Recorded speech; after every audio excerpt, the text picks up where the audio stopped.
Marcus Cole opened his eyes to smoke and fire. His head hurt badly.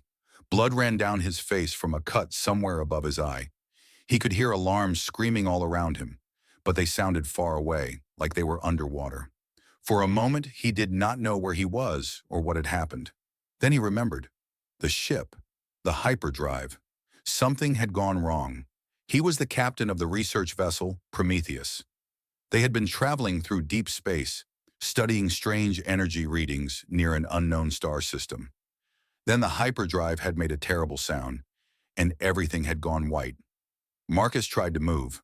Pain shot through his left leg, and he cried out. He looked down and saw that a piece of metal had cut into his thigh. It was not deep, but it was bleeding. He would need to wrap it soon. He pulled himself up using the broken control panel. Through the cracked window of the ship, he could see where he had crashed. The ground outside was covered in beautiful blue crystals. They grew from the earth like flowers, shining in the light of a purple sky. In the distance, he could see tall towers made of black stone. They reached up into the clouds like the fingers of giants. It was beautiful. It was also very bad news. Marcus had crashed on an alien planet, and from the look of those towers, this planet had people living on it. Advanced people. He tried the radio, but it was dead. He tried the emergency beacon, but it had been destroyed in the crash. He was alone, hurt, and stuck on a world he knew nothing about. He had to move. Staying in the ship was not safe. The fuel could explode at any moment. Marcus found the medical kit and wrapped his leg as best as he could. He took a small knife and put it in his belt. It would not help much against aliens with advanced technology, but it made him feel a little better. He climbed out of the broken ship and stood on the alien ground. The blue crystals crunched under his boots. The air smelled sweet, like flowers after rain. If he was not so scared, he might have thought it was nice. Then he heard the sounds. They came from all directions. Sharp clicking noises like insects talking to each other. Marcus turned and saw shapes moving through the crystal garden. They were coming fast. The first one stepped into view, and Marcus felt his heart stop. It was tall. Very tall. At least 7 feet, maybe more. Its body was covered in hard shell, like a beetle. But the shell shone with colors that changed as it moved. Blue, green, purple, gold. It had 4 arms, each one ending in sharp claws. Its head was long and narrow, with 2 large eyes that looked like black mirrors. When it opened its mouth, Marcus saw rows of small, sharp teeth. More of them appeared. 10, 20. They surrounded him in seconds. Marcus raised his hand slowly. He did not reach for his knife. These creatures had weapons that looked like rifles made of crystal and metal. One wrong move, and he would be dead before he hit the ground. One of the creatures stepped forward. It was bigger than the others and had golden markings on its shell. A leader, maybe. It clicked and hissed at Marcus, speaking in a language he could not understand. "I come in peace," Marcus said. His voice was shaking. "My ship crashed. I did not mean to come here." The leader tilted its head. It did not understand him either. Then it gave an order. 2 soldiers grabbed Marcus by the arms. Their grip was strong, like being held by machines. They started walking, dragging him along with them. Marcus did not fight. There was no point. He just hoped they were taking him somewhere to talk, not somewhere to die. They walked through the crystal garden for a long time. Marcus saw more of the alien world as they moved. There were buildings everywhere, made of the same black stone as the towers. Some were homes, some looked like temples. Alien people walked on the streets, stopping to stare at Marcus as he passed. They had never seen anything like him before.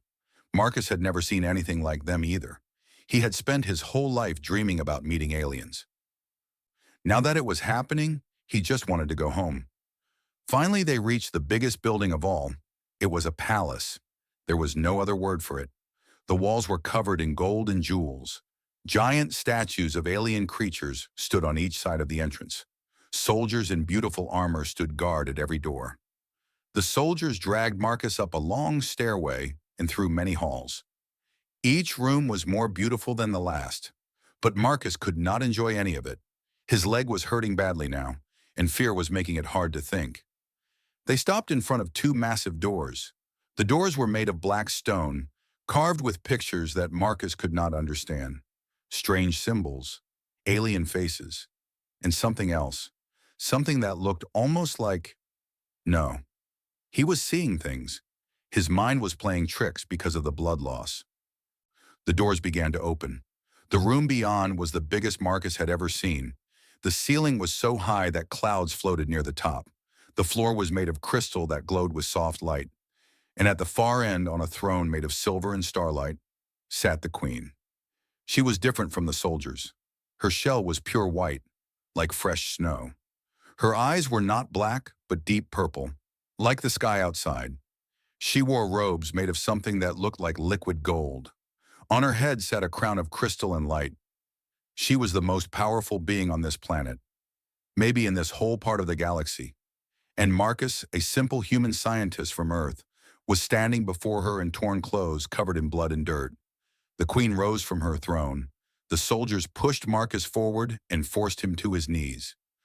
He kept his head down, waiting for judgment, waiting for death. But then something strange happened. The room went silent, completely silent. Marcus could hear his own heart beating. He looked up. The queen was walking toward him, but she was not walking like a ruler about to punish an intruder. She was walking slowly, carefully, like someone in a dream. Her purple eyes were wide. Her 4 hands were shaking. She stopped just a few feet away from Marcus. And then, the queen of the Velkari Empire, ruler of 12 star systems, commander of 1,000,000 soldiers, did something that no one in that room had ever seen before. She fell to her knees. She pressed her head to the floor right at Marcus's feet. The court exploded into chaos. Soldiers shouted. Advisors screamed. But the queen did not move. She stayed on the ground, trembling, and spoke one word in broken universal trade language. Ancestor. Marcus stared at her. He had no idea what was happening, but he knew in that moment that his life would never be the same. Marcus could not move. He could not speak. He could only stare at the alien queen kneeling before him. This was wrong. Everything about this was wrong. He was the prisoner. He was the one who had crashed on their planet, broken their laws, invaded their sacred space. He should be the one on his knees, begging for his life. But here was the most powerful being he had ever seen, pressing her face to the ground at his feet like he was some kind of god. The throne room was in chaos. Soldiers were shouting at each other in their clicking language. Advisors in long robes were running toward the queen, their faces filled with fear and confusion. Some of them looked at Marcus with pure hatred. Others looked at him with something that scared him even more. Hope. An old alien pushed through the crowd. He was smaller than the others, and his shell had turned gray with age. He wore robes covered in strange symbols, and he carried a staff made of crystal. Some kind of priest, Marcus thought. The old one spoke to the queen in a gentle voice. He was trying to get her to stand up, to explain what was happening. But the queen did not move. She stayed on the ground, still trembling. Please, Marcus said. His voice came out as a whisper. I do not understand. Why are you doing this? The queen slowly raised her head. Her purple eyes met his, and Marcus saw tears running down her face. Aliens could cry. He had not known that. The scrolls, she said. Her voice was soft and broken, like she was speaking a language she had not used in many years. The ancient scrolls told us you would come. We have waited so long, so very long. What scrolls? What are you talking about? But before the queen could answer, one of the advisors stepped forward. He was tall and strong, with red markings on his shell that seemed to burn like fire. His eyes were full of anger. This is madness, he shouted. Our queen has lost her mind. This creature is nothing but an animal from a primitive world. Look at it. Soft skin, weak body, 2 arms like a child. This cannot be an ancestor. Several other advisors nodded in agreement. The soldiers looked uncertain, their weapons half raised, not sure what to do. The red-marked advisor pointed at Marcus. Kill it now, before this sickness spreads. If word gets out that our queen bowed to an alien beast, the empire will fall apart. Our enemies will see us as weak. They will attack. Silence, Korth. The queen's voice was suddenly strong. She rose to her feet, and even though she had been crying moments ago, She now looked every bit the ruler she was. You speak of things you do not understand. I understand enough, Korth said. I understand that you have brought shame upon our people. I have brought us salvation. The queen turned to face her court. She raised her arms and everyone went quiet. Listen to me, all of you. I know what this looks like. I know you are confused and afraid, but I have seen what you have not seen. The moment this creature entered my throne room, I felt it. A call in my blood, a memory older than our empire, older than our world. The scrolls spoke true. The cedars have returned. The word spread through the crowd like fire. Cedars. Marcus heard it whispered again and again, spoken with fear and wonder. The cedars are a myth, Korth said, but his voice was less certain now. Stories we tell children to help them sleep. They are not myths. The old priest stepped forward, his crystal staff glowing with soft light. I am High Keeper of the Sacred Archives. I have spent my life studying the scrolls. They tell of beings who came before all things. Beings who created life across the stars. Beings who looked exactly like this creature standing before us. He pointed at Marcus with a shaking hand. Soft skin, 5 fingers, 2 eyes facing forward, a body made for walking upright. The scrolls describe them perfectly. The cedars. The first ones. The ancestors of all living things. Marcus shook his head. No, you have made a mistake. I am just a human. I come from a planet called Earth. We are not gods. We are not ancient. We only learned how to travel through space a few hundred years ago. The old priest smiled sadly. That is what the scrolls said you would say. The cedars chose to forget. They gave up their power and their memories. They wanted to start again, to live as mortals, to experience life as their children do. But one day they would return, and we would be waiting. This is insane, Marcus said.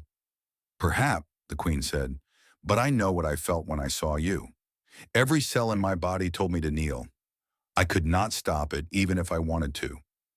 You are what you are, strange one, whether you know it or not. Korth was not giving up.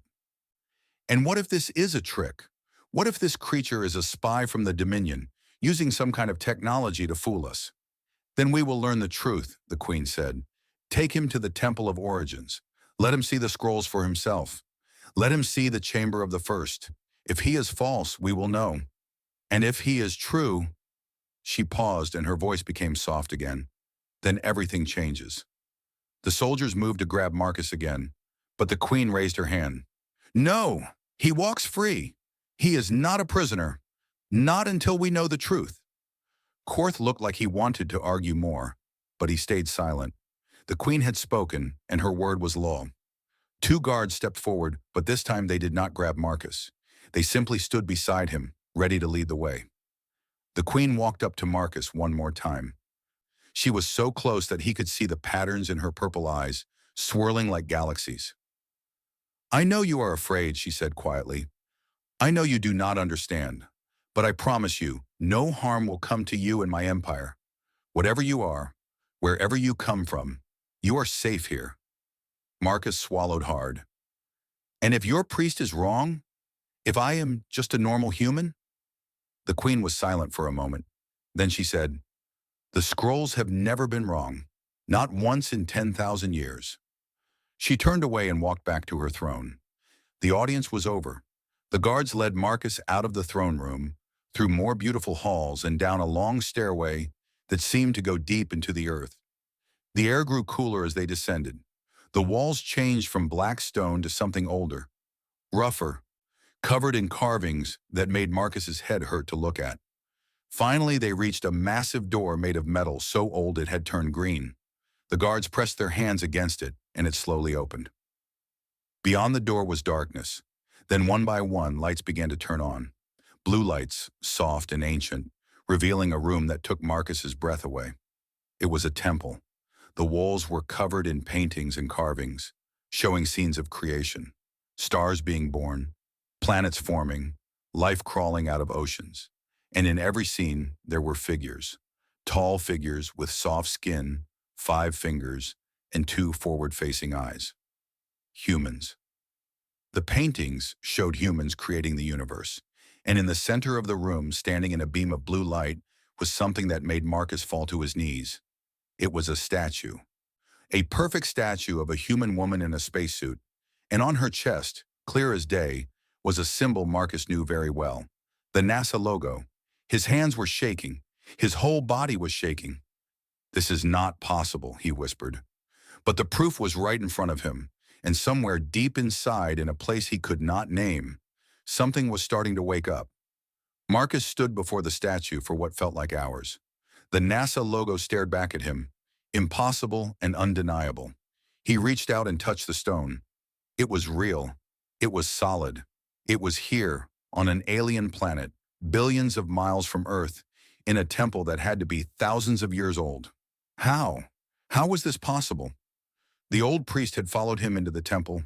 His name, Marcus had learned, was Kethra. He was the high priest of the Temple of Origins, keeper of secrets that most Velkari never heard. "You recognize the symbol," Kethra said. It was not a question. "Yes," Marcus whispered.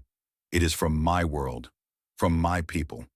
But this temple, it has to be ancient. My people did not have this symbol thousands of years ago. We did not even have writing thousands of years ago." "Time is strange," Kethra said. The Cedars understood this better than anyone. What seems like the past and what seems like the future, they are not always what we think they are. Marcus shook his head. "That does not make sense." "Not yet. Come. There is more you must see." Kethra led Marcus deeper into the temple. They walked through halls filled with more paintings, more carvings. Every image showed humans doing impossible things, creating stars with their hands, shaping planets like clay, breathing life into empty worlds. And everywhere the humans looked happy. They were smiling, laughing, embracing the creatures they had made. They looked like parents watching their children take their first steps. "We call them the Cedars," Kethra explained as they walked. "But that is just our name. Other species have other names. The first ones, the makers, the ancestors. Every intelligent race in the galaxy has stories about them. Every race has temples like this one, hidden away, waiting." "Waiting for what?" "For you, for the Cedars to return." They entered a new room. This one was different. The walls were covered not with paintings, but with writing. Thousands and thousands of symbols glowing faintly in the blue light. The scrolls, Marcus realized. This was where they kept the ancient texts. "These writings are older than our empire," Kethra said. "Older than our species. When my people first became intelligent, when we first looked up at the stars and wondered what was out there, we found these temples already waiting for us. The Cedars had left them behind." "Left them behind? Where did they go?" Kethra was quiet for a moment. Then he said, "They chose to forget." "I do not understand." "The scrolls tell us that the Cedars grew tired. They had done everything, seen everything, created everything. They were so powerful that nothing surprised them anymore. Nothing made them feel joy or wonder or fear. They were like gods, but they were lonely. So they made a choice." Kethra touched one of the glowing symbols on the wall. The light grew brighter and images began to form in the air. Holograms, Marcus realized. Ancient alien holograms. The images showed humans again, but these humans looked different. They glowed with light. They floated through space without ships. They held galaxies in their hands like toys. "The Cedars gave up their power," Kethra continued. "They erased their own memories. They changed their bodies to be mortal again, weak and short-lived. They wanted to start over, to be children again, to feel surprise and wonder and love, the way their creations did." The hologram changed. Now it showed humans on a small blue planet, Earth. They were simple, primitive, living in caves and hunting animals with sticks. "They were reborn on a world they had created long ago," Kethra said, "a world called Earth. And they grew up again, slowly, forgetting everything they once were. The scrolls say that one day they would find their way back to the stars, and when they did, we would be waiting to remind them of the truth." Marcus felt sick. His head was spinning. "This cannot be real. We have science. We have proof of how humans evolved. We came from apes. We have fossils. We have DNA evidence." "Yes," Kethra said, "the Cedars were very thorough. They wanted to believe they were just another species, so they made sure the evidence would support that belief. But there is one thing they could not hide. He led Marcus to a table in the center of the room. On it sat a small device, glowing with soft light. "This is a gene reader," Kethra said. "It can analyze the DNA of any living creature. We have used it on thousands of species across the galaxy. Every species has a genetic signature, a pattern that shows where they came from." He picked up the device and held it out to Marcus. "When we scan the DNA of any species created by the Seeders, we find a marker, a small piece of code hidden deep in their genes. It is like a signature, proof that they were made, not evolved naturally. Every intelligent species in the galaxy has this marker." "And humans?" Marcus asked, even though he was afraid of the answer. "Humans do not have the marker of the created," Kethra said. "Humans have the marker of the creators. Your DNA does not match anything else in the universe. You are not children of the Seeders. You are the Seeders themselves." Marcus took a step back. "No, that is not possible." "We did not believe it either at first. When we found the first human ship decades ago, we thought it must be a mistake. But we tested the DNA of every human we could find, living and dead. The result was always the same." Kethra put down the device and looked at Marcus with eyes full of something between worship and sadness. "You are what you are, Marcus Cole. Your people forgot, but the truth remains. Humanity did not evolve on Earth. Humanity created Earth, created the stars, created us. You are our parents, our makers, our gods. And whether you remember or not, that will never change." Marcus wanted to argue. He wanted to find holes in the logic, mistakes in the science. But deep down in that strange place that had been waking up ever since he saw the Queen kneel, he felt something he could not explain. Recognition. Like seeing your childhood home after many years away. Like hearing a song you forgot you knew. "There is one more thing," Kethra said. "One more piece of proof." He walked to a wall at the back of the room and pressed his hand against it. The wall slid open, revealing a hidden chamber filled with cold mist. Marcus followed him inside. In the center of the chamber was a pod. It looked like the sleep pods used on long space journeys, but this one was old. Incredibly old. And yet it still glowed with power, still hummed with life. Inside the pod was a woman. She was human. Completely, unmistakably human. She had brown skin and black hair, and a face that could have belonged to anyone on Earth. She wore a white suit covered in patches and symbols. Marcus could read the name on her chest, Dr. Elena Vasquez. And below that, another patch. This one showed a blue planet and the words, Earth Deep Space Initiative, Twinal 89. "She has been sleeping here for billions of years," Kethra said. "A failsafe," the scrolls called her. "Left behind to explain the truth if the Seeders ever returned before they were ready." Marcus stared at the sleeping woman. His mind was breaking. Everything he knew about history, about science, about humanity itself was falling apart. And then, as if sensing his presence, the woman's eyes opened. They were brown and warm and very, very human. "Oh," she said softly, her voice rough from endless sleep. "You are here. That means it is time." She smiled at Marcus, and in that smile was the weight of eternity. "Hello, little brother. We have so much to talk about." Elena Vasquez sat on the edge of her pod, drinking water from a cup that Kethra had brought her. She moved slowly, like someone waking from a very long sleep, which, Marcus supposed, she was. "Billions of years," she said, shaking her head. "It does not feel like billions of years. It feels like I closed my eyes 5 minutes ago." Marcus sat across from her, still trying to make sense of everything. "How is this possible? How are you still alive?" "The technology of the Seeders," Elena said. "Your technology. Our technology. It can do things that seem like magic. Keeping one body alive in frozen sleep is actually quite simple compared to creating stars. But you are from 2089. That is only a few hundred years from my time. How can you be a Seeder?" Elena smiled sadly. "Because time is not a straight line, Marcus. It is a circle, or maybe a spiral. The Seeders did not come from the past. They come from the future. Your future. Humanity's future." Marcus felt his head spinning again. "I do not understand." Elena set down her cup and looked at him with eyes that held too much knowledge for one person. "Let me tell you a story," she said. "In 2089, I volunteered for an experimental mission. We were going to test a new kind of engine, one that could bend space and time. I was supposed to be gone for 1 year. Instead, I traveled forward. Far forward, millions of years, maybe billions. I lost count."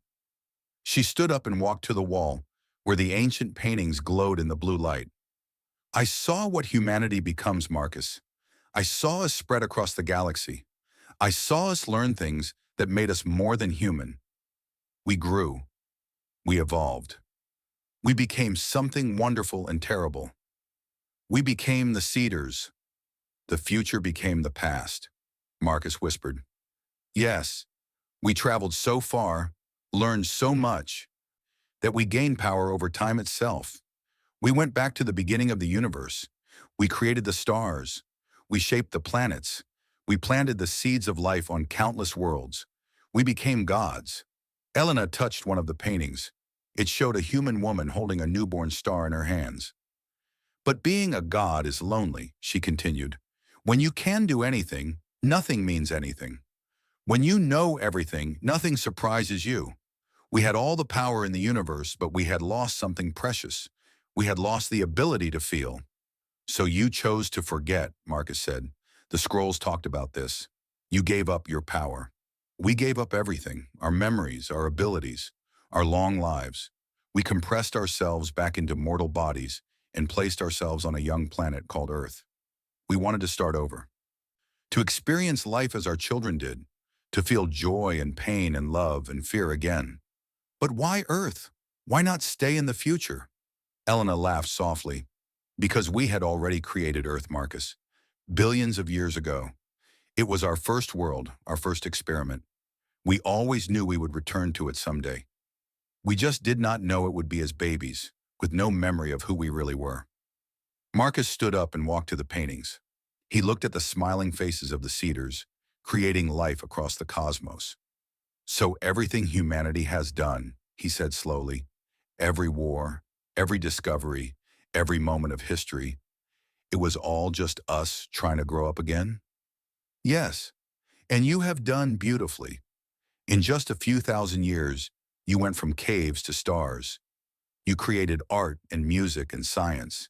You loved and fought and dreamed. You became everything we hoped you would become. But we did not know. We never knew what we really were. That was the point. If you knew, it would not have been real. The joy would not have been real. The discovery would not have been real. We needed to truly forget in order to truly live again."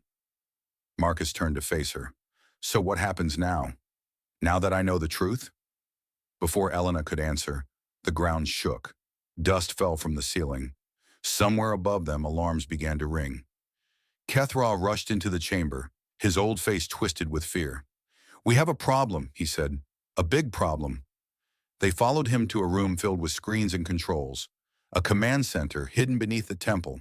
On the screens, Marcus could see space, stars and planets and ships, many, many ships. "The Dominion of the Outer Void," Kethra said. "They are coming." "Who are they?" Marcus asked. "An alliance of species who reject the teachings of the Cedars," Elena said. Her voice was grim. "They believe the Cedar story is a lie, used to control weaker species. They have been fighting against the faithful for thousands of years. How do they know about me? News travels fast in space. The Queen of the Velkari kneeling before an alien creature? That is news that cannot be hidden. The Dominion heard, and they are coming to destroy you before you can reclaim the power of the Cedars." On the screens, Marcus could see the enemy fleet. Thousands of ships, each one bristling with weapons. They were massive, ugly things, built for war. "How long until they arrive?" he asked. 6 hours, Kethra said. "Maybe less." "Can the Velkari stop them?" "No. The Queen has already called her fleets, but the Dominion is too strong. We will fight, of course. We will fight to the last ship, but we cannot win." Marcus felt something cold settle in his stomach. All these people, this entire empire, was about to be destroyed. Because of him. "There has to be something we can do," he said. Elena was quiet for a long moment. Then she said, "There is, but you will not like it." She led them deeper into the temple, through doors that had not been opened in ages, down stairs that seemed to go to the center of the planet. Finally, they reached a chamber unlike any Marcus had seen before. It was small, simple, almost empty. In the center sat a pedestal with a single button on top. "This is the heart of the temple," Elena said. "Every temple the Cedars built has one. It connects to all the others across the galaxy, and it can do two things." She pointed at the button. "If you press this, you can activate the remembering. Every human across the galaxy will wake up. Their true memories will return. Their powers will return. You will become Cedars again in an instant." "That sounds good," Marcus said. "We could stop the Dominion easily." "Yes, but you would stop being human. All the things that make you who you are, all the growth and struggle and love, would be washed away by billions of years of God memories. Marcus Cole would disappear. Every human on Earth would disappear. You would become something else, something powerful but cold, something that has forgotten how to feel." Marcus stared at the button. "And the second option? The forgetting? You can erase all evidence of the Cedars from the galaxy. The temples would crumble. The scrolls would turn to dust. Every species would forget that humans were ever anything special. You would remain human, mortal, small, but the Dominion would have no reason to attack anymore. The threat would be gone." "But the Velkari," Marcus said, "they have built their entire civilization around the Cedar faith. If I erase that, they would lose their purpose, their meaning. It would break them." Marcus felt trapped. Both choices were terrible. Both choices meant losing something precious. "Why?" he asked. "Why did the Cedars make it this way? Why leave such an awful choice?" Elena put her hand on his shoulder. "Because choices are what make us human, Marcus. The Cedars knew that one day their children would have to decide what kind of people they wanted to be. Gods or mortals, power or feeling. They could not make that choice for us. Only we can make it for ourselves." Above them, the ground shook again. The Dominion was getting closer. Marcus looked at the button. "How much time do I have?" "Hours," Elena said. "Maybe less. Whatever you decide, you need to decide soon." Marcus closed his eyes. The weight of the universe pressed down on him, and he had no idea what to do. The Dominion fleet darkened the sky above the Valkyrie homeworld. Marcus stood in the command center, watching the screens as thousands of enemy ships took position around the planet. They were huge and terrifying, bristling with weapons that could crack moons in half. The Valkyrie fleet looked like toys beside them.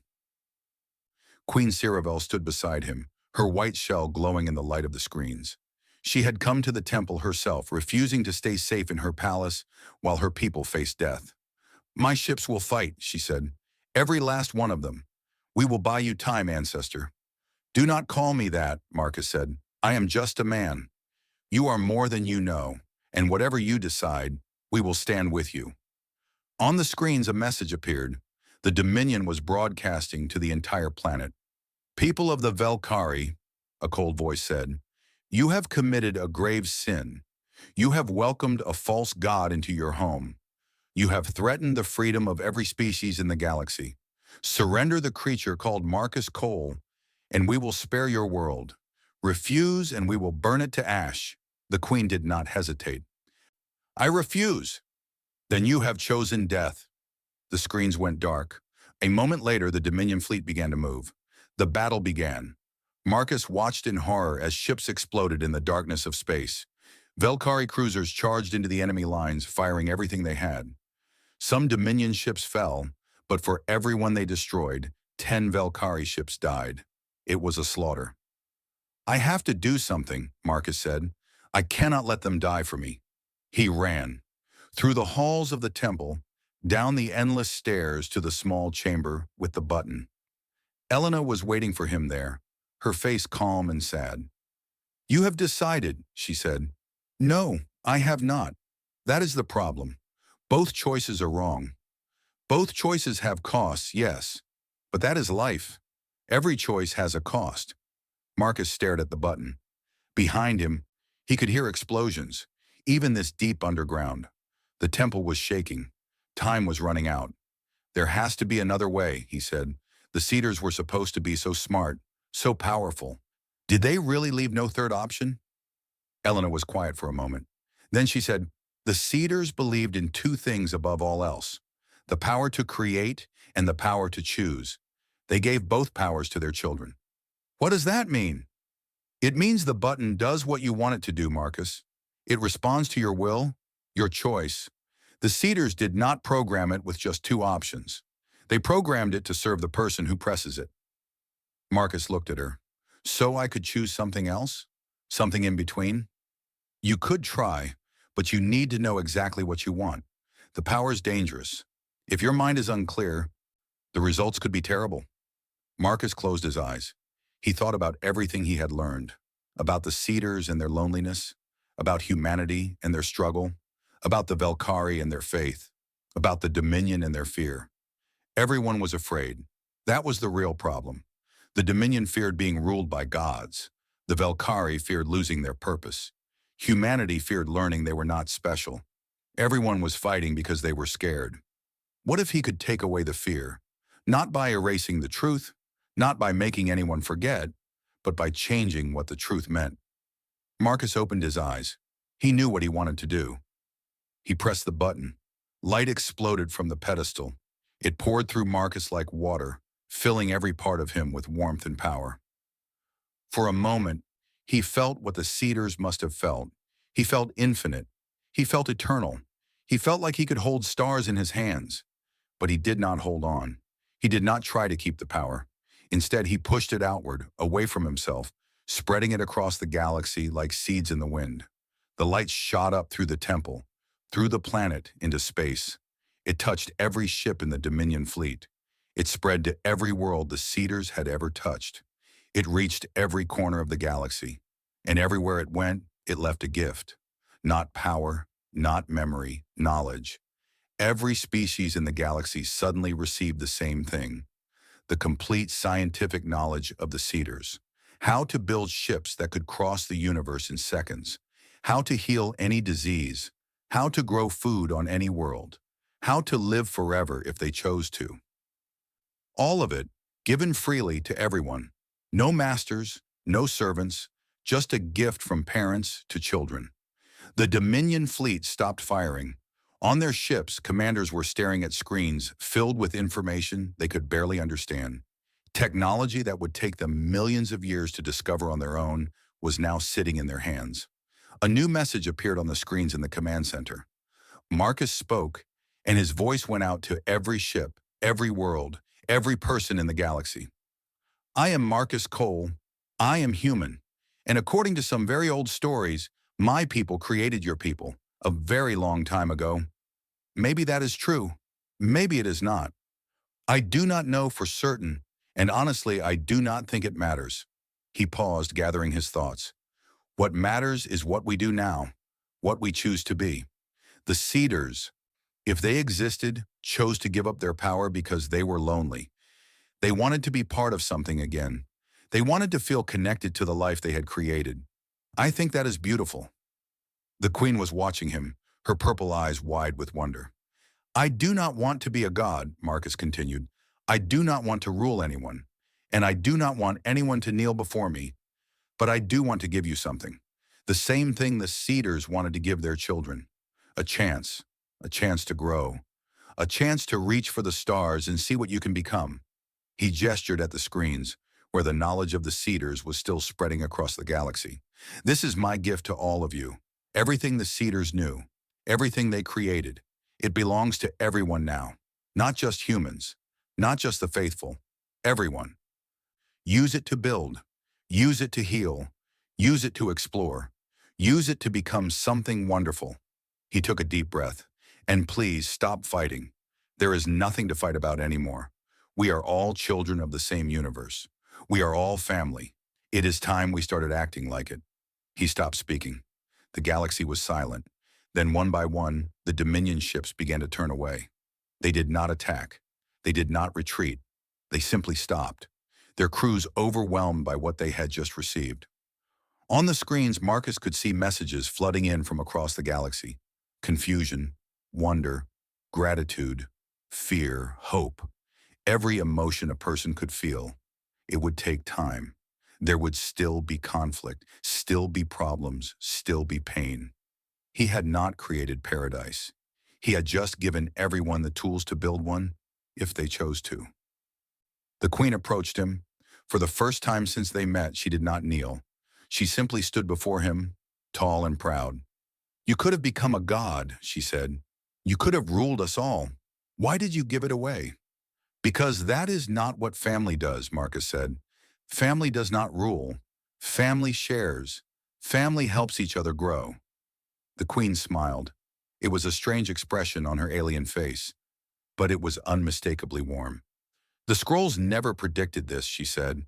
"They spoke of the cedars returning in glory, reclaiming their power. They did not speak of a man who would give everything away." "Maybe the scrolls were wrong," Marcus said.